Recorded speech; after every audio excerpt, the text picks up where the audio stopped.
Hi all. ഇന്ന് നമ്മളിവിടെ discuss ചെയ്യാൻ പോകുന്നത് എയർ ക്വാളിറ്റി മാനേജ്മെൻറ്റിലെ മൊഡ്യൂൾ 4 ആണ്.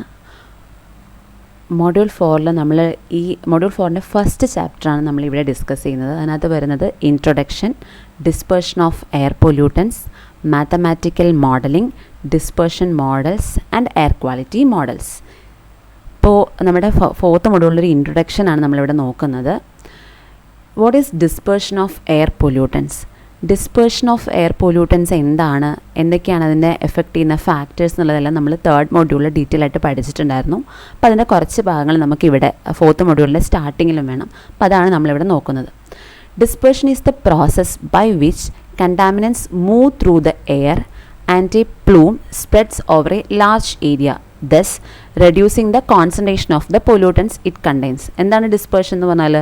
ഈ കണ്ടാമിനൻസ് ഒരു ലാർജ് ഏരിയയിലൂടെ മൂവ് ചെയ്തിട്ട് അതിനകത്തുള്ള പൊല്യൂട്ടൻസിൻ്റെ കോൺസെൻട്രേഷൻ കുറയ്ക്കുകയാണ് ചെയ്യുന്നത്, അല്ലേ? that means the plume spreads over a large area, thus reducing the concentration of the pollutants it contains. The plume spreads both horizontally and vertically. Plume spread ചെയ്യുന്ന ഒരു ഡയറക്ഷനിലല്ല, അതിന് horizontal ഡയറക്ഷനിലും spread ചെയ്യാൻ പറ്റും and vertical ഡയറക്ഷനിലും spread ചെയ്യാൻ പറ്റും. If it is a gaseous plume, the motion of molecules follows the laws of gaseous diffusion. അപ്പോൾ ഇത് ഒരു gaseous plume ആണെങ്കിൽ അത് എന്തിനെ ഡിപ്പെൻഡ് ചെയ്യുന്നുണ്ട്? ലോസ് ഓഫ് gaseous diffusionനെ ഡിപ്പെൻഡ് ചെയ്യുന്നുണ്ട്. And the dispersion of air pollutants in the troposphere is mainly governed by advection field.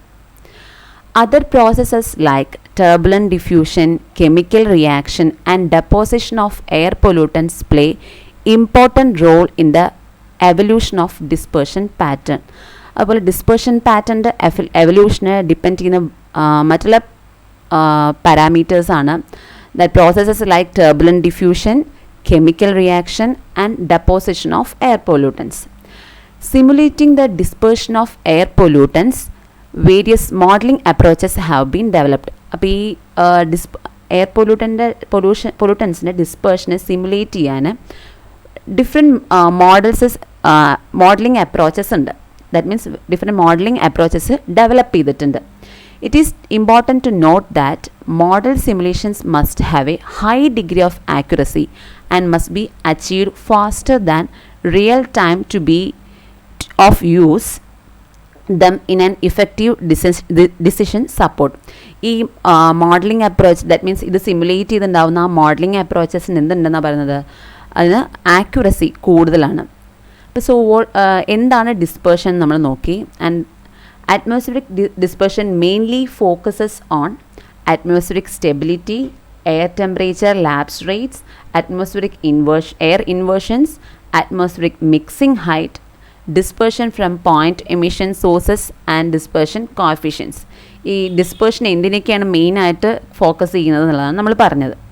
Okay, so it focuses on atmosphere stability, lapse rate, inversions, mixing height, അതുപോലെ point emission sources and dispersion coefficients. അപ്പോൾ ഇതെന്താണെന്നുള്ളത് എന്നൊക്കെ നമ്മൾ third മൊഡ്യൂളിൽ പഠിച്ചിട്ടുണ്ടായിരുന്നു, അല്ലേ? Next is factors affecting dispersion of pollutants in the atmosphere. Factors നമുക്ക് രണ്ടായിട്ട് ക്ലാസിഫൈ ചെയ്യാം. സോഴ്സ് ക്യാരക്ടറിസ്റ്റിക്സും ഉണ്ട്, മെറ്റീരിയോളജിക്കൽ കണ്ടീഷൻസും ഉണ്ട്. സോഴ്സ് ക്യാരക്ടറിസ്റ്റിക്സിൽ വരുന്നത് emission rate of pollutant, stack height, exit velocity of gas, exit temperature of gas and stack diameter. ഈ ഇതിൻ്റെ emission rate of പൊല്യൂട്ടൻസിൻ്റെ എമിഷൻ റേറ്റിനെ ഡിപ്പെൻഡ് ചെയ്യുന്നുണ്ട്. സ്റ്റാക്ക് ഹൈറ്റ്, സ്റ്റാക്ക് എന്ന് പറഞ്ഞു കഴിഞ്ഞാൽ പ്ലൂം വരുന്ന അതിനെയാണ് നമ്മൾ എന്താ പറയുന്നത്? സ്റ്റാക്ക് എന്ന് പറയുന്നത്. അത് ഇൻ ഫ്യൂച്ചർ ഫിഗർ വെച്ച് കാണിച്ചിട്ടുമ്പോൾ നിങ്ങൾക്ക് ഒന്നും കൂടി ക്ലിയർ ആവും. ഈ സ്റ്റാക്ക് ഹൈറ്റിനെ ഡിപ്പെൻഡ് ചെയ്യുന്നുണ്ട്, വരുന്ന ഗ്യാസിൻ്റെ വെലോസിറ്റിയെ ഡിപ്പെൻഡ് ചെയ്യുന്നുണ്ട്, ആൻഡ് ഗ്യാസിൻ്റെ ടെമ്പറേച്ചറിനെ ഡിപ്പെൻഡ് ചെയ്യുന്നുണ്ട്, ആൻഡ് സ്റ്റാക്കിൻ്റെ ഡയമീറ്ററിനെ ഡിപ്പെൻഡ് ചെയ്യുന്നുണ്ട്. And next is the meteorological conditions. What are the meteorological conditions? Wind velocity, wind direction, ambient temperature and atmospheric stability. വിൻഡിൻ്റെ വെലോസിറ്റി എങ്ങനെയാണ്? നല്ല സ്പീഡിലുള്ള വിൻഡും അതുപോലെ തന്നെ വെലോസിറ്റി വളരെ കുറവായ വിൻഡും ഒരുപോലെയല്ല എഫക്റ്റ് ചെയ്യുക. സോ വിൻഡ് വെലോസിറ്റി, അതുപോലെ വിൻഡിൻ്റെ ഡയറക്ഷൻ, അറ്റ്മോസ്ഫിയറിൽ അപ്പോഴുള്ള ടെമ്പറേച്ചർ എങ്ങനെയാണ്, ആൻഡ് അറ്റ്മോസ്ഫിയറിക് സ്റ്റെബിലിറ്റി, ഇതിനെയും എന്ത് ഡിപ്പെൻഡ് ചെയ്യുന്നുണ്ട്? ഈ ഫാക്ടേഴ്സ് എല്ലാം ഡിസ്പേർഷൻ ഓഫ് പൊല്യൂട്ടൻസിനെ ഡിപ്പെൻഡ് ചെയ്യുന്നുണ്ട്. Okay, what is mathematical modeling. When the process of problem reduction or solution involves transferring some idealized form of the real world situation into mathematical terms, it goes under generic name of mathematical modeling. ഈ real വേൾഡിലുള്ള സിറ്റുവേഷനെ നമ്മൾ കുറച്ച് mathematical terms and equations use ചെയ്തിട്ട് ഒരു mathematical മോഡലാക്കി മാറ്റുകയാണ്. That means നമ്മൾ actually ഉള്ള real world സിറ്റുവേഷനെ ഒരു mathematical modelling ആയിട്ട് കൺവേർട്ട് ചെയ്യുക. ആക്ച്വൽ സിറ്റുവേഷൻ നമുക്കപ്പോൾ കുറച്ച് ഇക്വേഷൻസ് ഒക്കെ യൂസ് ചെയ്തിട്ട് എന്തായിരിക്കും അതിൻ്റെ ഔട്ട്പുട്ട് എന്നുള്ളത് ഒരു മാത്തമാറ്റിക്കൽ മോഡലിംഗ് യൂസ് ചെയ്ത് നമുക്ക് കാൽക്കുലേറ്റ് ചെയ്യാൻ പറ്റും. That is mathematical modelling. Next is dispersion models. ഈ എന്തിനാണ് ഈ ഡിസ്പെർഷൻ മോഡൽസ് ആക്ച്വലി യൂസ് ചെയ്യുന്നത്? Atmospheric air quality dispersion models are usually used to estimate just how much reduction has occurred during the transport of pollutant from industrial source. Industrial സോഴ്സിന്ന് ആ pollutants പുറത്തോട്ട് പോകുമ്പോൾ എത്രത്തോളം അവിടെ റിഡക്ഷൻ വന്നിട്ടുണ്ടെന്ന് നമുക്ക് കണ്ടുപിടിക്കാൻ പറ്റും. അതുപോലെ to project the pollution concentration at ground ലെവലിലെ പൊല്യൂട്ടൻസിൻ്റെ കോൺസെൻട്രേഷൻ കണ്ടുപിടിക്കാൻ പറ്റും. Dispersion models usually incorporate meteorological, terrain, physical and chemical characteristics of the effluent and source design to simulate the formation and transport of pollutant plumes. What is deterministic approach?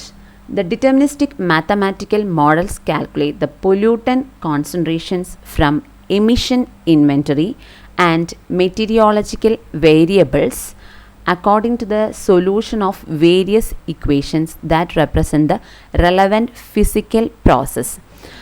അതായത് ഇപ്പോൾ actually ഉള്ള physical പ്രോസസ്സിനെ നമ്മൾ ഞാൻ ഇവിടെ mathematical മോഡലിങ്ങിൽ പറഞ്ഞ അതേ കാര്യം തന്നെയാണ് ഇവിടെ വരുന്നത്. ഈ ഡിറ്റർമിനിസ്റ്റിക് മാത്തമാറ്റിക്കൽ മോഡൽസ് കാൽക്കുലേറ്റ് ചെയ്യാൻ ചെയ്യുന്നത് എന്താണ് സംഭവിക്കുന്നത് എന്നുള്ളത് ജസ്റ്റ് ഇക്വേഷൻസ് യൂസ് ചെയ്തിട്ട് നമ്മുടെ ആക്ച്വൽ ഫിസിക്കൽ സിറ്റുവേഷൻ അല്ലെങ്കിൽ ആക്ച്വൽ ഫിസിക്കൽ പ്രോസസ്സിൽ എന്താണ് നടക്കുന്നതെന്നുള്ളതിന് നമുക്ക് കുറച്ച് ഇൻപുട്സ് കൊടുക്കാൻ പറ്റും. ഈ ഇൻപുട്സ് കാരണം അവിടുത്തെ അറ്റ്മോസ്ഫിയറിക് കണ്ടീഷൻസ്, മെറ്റിയോളജിക്കൽ ക്യാരക്ടറിസ്റ്റിക്സ്, നമ്മൾ കുറച്ച് ഫാക്ടേഴ്സ് പറഞ്ഞില്ലേ, അതുപോലെ സ്റ്റാക്ക് ഹൈറ്റ്, സ്റ്റാക്ക് ഡയമീറ്റർ, ഗ്യാസിൻ്റെ വെലോസിറ്റി, ഗ്യാസ് ടെമ്പറേച്ചർ, ഇതുപോലുള്ള ഇൻപുട്സ് നമ്മൾക്ക് കിട്ടും. ഈ ഇൻപുട്സിനെ യൂസ് ചെയ്തിട്ട് അത് മാത്തമാറ്റിക്കൽ ഇക്വേഷനകത്ത് നമുക്ക് കൊടുത്തിട്ട് ആക്ച്വൽ റെലവൻറ്റ് ഫിസിക്കൽ പ്രോസസ്സിനെ റെപ്രസെൻറ്റ് ചെയ്യുന്ന മാത്തമാറ്റിക്കൽ ഇക്വേഷനിൽ കൊടുത്തിട്ട് നമുക്ക് അതാണ് നമ്മുടെ മാത്തമാറ്റിക്കൽ മോഡൽ എന്ന് പറഞ്ഞാൽ. അപ്പോൾ അതിനകത്ത് നമുക്ക് കാൽക്കുലേറ്റ് ചെയ്യാൻ പറ്റും. Okay, calculate the pollutant concentrations from the emission inventory. Okay, and deterministic modelling is the traditional approach for the prediction of air pollutant concentrations in urban areas. Urban ഏരിയാസിൽ മുമ്പ് use ചെയ്തതിന് ട്രഡീഷണൽ അപ്രോച്ചാണ് എന്ത് ഈ deterministic modelling എന്ന് പറയുന്നത്. Next is what is air quality model? A mathematical relationship between emissions and air quality that incorporates the transport, dispersion and transformation of compounds emitted in to the air. അതായത് it is the air quality model അല്ലെങ്കിൽ mathematical model എന്ന് പറയുന്നത് it is the relationship between emission and air quality, emission of air pollutants and the air quality. ഇത് തമ്മിലൊരു റിലേഷൻഷിപ്പാണ് എന്ത് കാണിക്കുന്നത്? Mathematical model കാണിക്കുന്നത്. That means when we are while during the generation of the mathematical modeling we are considering the transport, dispersion and transformation compounds of the emitted transformation of compounds emitted into the air.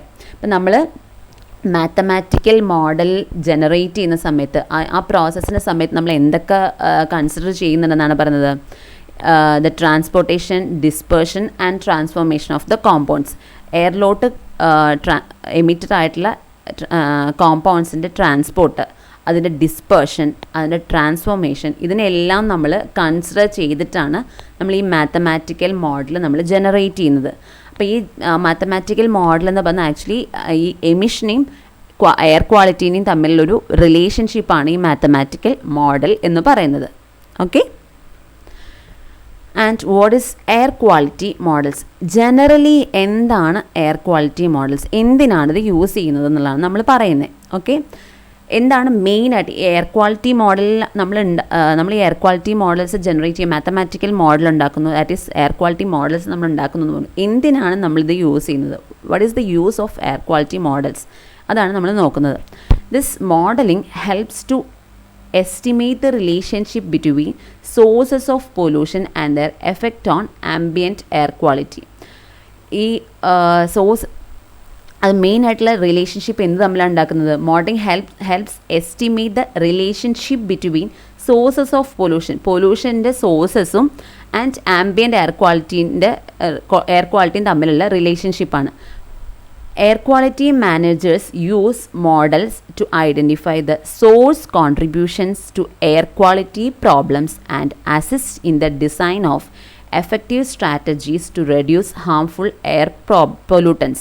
അതായത് ഈ നമ്മൾ ഈ models use ചെയ്യുന്നു എന്ന് പറഞ്ഞു. ഈ models use ചെയ്ത് കഴിഞ്ഞാൽ നമുക്ക് പലതും മുന്നേ കൂട്ടി പ്രെഡിക്റ്റ് ചെയ്യാൻ പറ്റുമെന്ന് പറഞ്ഞു അല്ലേ. അപ്പോൾ ഈ പ്രെഡിക്ഷൻ വെച്ചിട്ട് എയർ ക്വാളിറ്റി മാനേജേഴ്സ് എന്ത് ചെയ്യും? they identify the source contributions to air quality problems. എന്നുവെച്ചാൽ മെയിനായിട്ട് എന്തൊക്കെയാണ് പ്രോബ്ലംസ് വരുന്നത്, ഏതൊക്കെ പൊല്യൂട്ടൻസ് ആണ് കോൺട്രിബ്യൂട്ട് ചെയ്യുന്നത്, എത്രത്തോളം അതിൻ്റെ പെർസെൻറ്റേജ് ഓഫ് കോൺട്രിബ്യൂഷൻ വരുന്നുണ്ട്. അപ്പം ഇങ്ങനെയുള്ള കാര്യങ്ങൾ നമുക്ക് മുന്നേ കൂട്ടി കണ്ടുപിടിക്കാൻ പറ്റും. അപ്പം അതിനെ റെഡ്യൂസ് ചെയ്യാൻ, ഇത് ഹാംഫുൾ ആവാതെ റെഡ്യൂസ് ചെയ്യാൻ വേണ്ടിയിട്ടുള്ള എഫക്റ്റീവ് സ്ട്രാറ്റജീസ് എടുക്കാൻ ആർക്ക് പറ്റും? എയർ ക്വാളിറ്റി മാനേജേഴ്സിന് പറ്റും. അപ്പോൾ ഇതിനെന്താണ് ഹെൽപ്പ് ചെയ്യുന്നത്? എയർ ക്വാളിറ്റി മോഡൽസ് ആണ് ഇതിന് വേണ്ടിയിട്ട് ഹെൽപ്പ് ചെയ്യുന്നത്. Okay, and air quality models predict pollutant concentrations at various locations around the source. സോഴ്സിന് ചുറ്റുമുള്ള ഒരു സോഴ്സ് നമ്മൾ കൺസിഡർ ചെയ്യാണ്. ഒരു സോഴ്സിലെ എയർ ക്വാളിറ്റി മോഡൽ നമ്മൾ കൺസിഡർ ചെയ്ത് കഴിഞ്ഞാൽ അതിന് ചുറ്റുമുള്ള പൊല്യൂട്ടൻ്റെ കോൺസെൻട്രേഷൻസ് നമുക്ക് പ്രെഡിക്റ്റ് ചെയ്യാൻ പറ്റും. and identify source contribution to air quality problems. Air quality പ്രോബ്ലംസിനുള്ള സോഴ്സ് കോൺട്രിബ്യൂഷൻ നമുക്ക് കണ്ടുപിടിക്കാൻ ഐഡൻറ്റിഫൈ ചെയ്യാൻ പറ്റും. Access source impacts and design control strategies and predict future pollutant concentrations from sources after implementation of new regulatory problems. അപ്പോൾ ഇത് മെയിനായിട്ട് ഞാൻ പറഞ്ഞല്ലോ, എന്താണ് എയർ ക്വാളിറ്റി മോഡൽസിൻ്റെ ആവശ്യം എന്ന് പറയുന്നത്. അപ്പോൾ എവിടെ നിന്നൊക്കെയാണ് വരുന്നത്, മെയിൻ സോഴ്സ് ഓഫ് പൊല്യൂട്ടൻസ് ഏതാണ്, ആൻഡ് അത് കാരണം എത്രത്തോളം ഹാംഫുൾ ആവുന്നുണ്ട് ആംബിയൻറ്റ് എയർ ക്വാളിറ്റി, ഇതെല്ലാം കണ്ടുപിടിക്കാനും അതിന് ഒരു പരിധി വരെ റെഡ്യൂസ് ചെയ്യാൻ വേണ്ടിയിട്ടും നമുക്ക് എന്ത് ഹെൽപ്പ് ചെയ്യും? എയർ ക്വാളിറ്റി ഹെൽപ്പ് ചെയ്യും. അതേപോലെ തന്നെ ഇപ്പോൾ പുതിയൊരു, അതാണ് ഇവിടെ പറഞ്ഞത്, predict future pollutant concentrations from sources after implementation of new regulatory programs. പുതിയ റെഗുലേറ്ററി പ്രോഗ്രാംസ് നമ്മൾ ഇംപ്ലിമെൻറ്റ് ചെയ്തു എന്ന് വിചാരിക്കുക. അങ്ങനെയാണെങ്കിൽ അത് വെച്ചിട്ടുള്ള ആ റെഗുലേറ്ററി പ്രോഗ്രാംസ് അനുസരിച്ചിട്ട് ഫ്യൂച്ചറിലുള്ള പൊല്യൂട്ടൻസിൻ്റെ കോൺസെൻട്രേഷൻസിനെ പ്രെഡിക്റ്റ് ചെയ്യാനും എന്ത് നമ്മളെ ഹെൽപ്പ് ചെയ്യും? എയർ ക്വാളിറ്റി മോഡൽസ് ഹെൽപ്പ് ചെയ്യും. And there are different models proposed. ഒരുപാട് ഡിഫറെൻറ്റ് ടൈപ്സ് ഓഫ് മോഡൽസ് ഉണ്ട്. അതിനകത്ത് മെയിൻ ഇമ്പോർട്ടൻ്റ് ആയി നമുക്ക് പഠിക്കാനുള്ളത് ഗോഷ്യൻ പ്ലൂം മോഡലാണ്. ഗോഷ്യൻ പ്ലൂം മോഡലാണ് നമുക്കിനി നെക്സ്റ്റ് ചാപ്റ്ററിൽ ഡിസ്കസ് ചെയ്യാനുള്ളത്. ഇപ്പോൾ നമ്മൾ ജസ്റ്റ് ചാപ്റ്റർ 4ൻ്റെ ഒരു ഇൻട്രൊഡക്ഷൻ പാർട്ടാണ് നമ്മൾ ഡിസ്കസ് ചെയ്തത്. ആൻഡ് ഇൻ ദ നെക്സ്റ്റ് ചാപ്റ്ററിൽ നമ്മൾ ഡിസ്കസ് ചെയ്യുന്നത് ഗോഷ്യൻ പ്ലൂം മോഡലാണ്. Thank you.